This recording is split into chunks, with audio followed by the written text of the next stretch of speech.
CJI Chandrachud ने केंद्र सरकार को क्यों लगाई फटकार?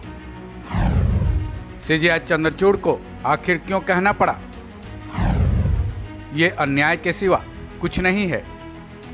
सुप्रीम कोर्ट से एक बार फिर केंद्र सरकार को फटकार लगी है। ये फटकार सीजेआई चंद्रचूड़ की अगुवाई वाली 3 जजों की बेंच ने लगाई है। इस बेंच में सीजेआई डीवाई चंद्रचूड़ के साथ जस्टिस जेबी पारदीवाला और जस्टिस मनोज मिश्रा भी शामिल रहे।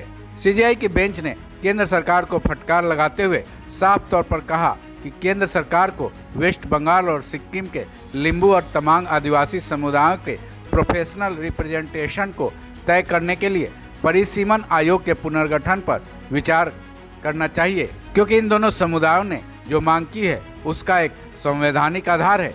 इसे संविधान के आर्टिकल 330 और 332 में देखा जा सकता है। सुप्रीम कोर्ट के सीजेआई डीवाई चंद्रचूड़ की अगुवाई वाली 3 जजों की बेंच ने कहा कि 2012 में जिन समुदायों के एसटी यानी अनुसूचित जनजाति के रूप में नॉमिनेट किया गया है और अगर उनका किसी भी तरह का पॉलिटिकल लीडरशिप नज़र नहीं आ रहा है तो ये पूरी तरह से अन्याय है। हालांकि इस दौरान सीजेआई डीवाई चंद्रचूड़ की बेंच ने कहा कि भले ही वो केंद्र सरकार को संसद में किसी तरह के कानून बनाने के निर्देश नहीं दे सकते हैं, लेकिन इतना जरूर कह सकते हैं कि उन समुदायों के लिए न्याय सुनिश्चित करने के लिए परिसीमन आयोग का फिर से गठन किया जाना चाहिए।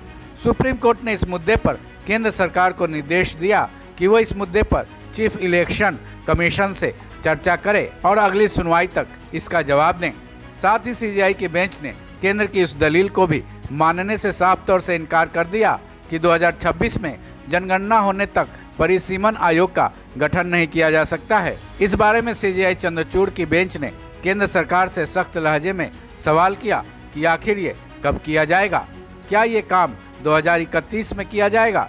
तो क्या लिम्बू और तमांग समुदायों को रिजर्वेशन पाने के लिए अगले 8 साल तक इंतजार करना होगा? ऐसे में तो आप संवैधानिक व्यवस्था से इनकार कर रहे हैं। दरअसल सुप्रीम कोर्ट के सीजेआई की 3 जजों की बेंच में एक याचिका public interest committee for scheduling specific areas संस्था ने डाली थी, जिसमें यह कहा गया है कि अनुसूचित जनजाति से संबंधित लिम्बू और तमांग समुदायों को वेस्ट बंगाल और सिक्किम में प्रोफेशनल लीडरशिप से वंचित कर दिया गया है, क्योंकि उनकी आबादी में बढ़ोतरी तो हुई है लेकिन उस अनुपात में उनके लिए सीटों को आरक्षित नहीं किया गया है। ऐसे में ये उनके संवैधानिक अधिकारों का पूरी तरह से हनन है। इस मामले में याचिकाकर्ता की तरफ से सीनियर लॉयर प्रशांत भूषण दलील पेश करने सुप्रीम कोर्ट पहुंचे थे।